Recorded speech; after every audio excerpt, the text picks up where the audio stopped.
تازه او د خوشحالۍ خبر، طالبانو د شیخ صادر ولی قاتلان ونیول. سلام ستړي مه شئ، وخت مو په خیر.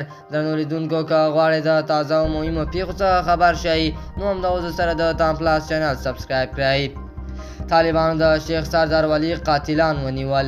یاد کسان د شیخ صاحب نږدې دوستان دي چې د بلاک د مخې کمرو له لارې پیژندل شوي او بېګا شپه د عملیاتو په ترڅ کې ونیول شول.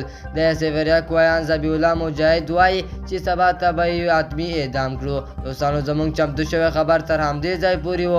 د نورو تازه مهمو خبرونو لپاره د سره د تام پلاس چینل سبسکرایب کړئ. الله پامان.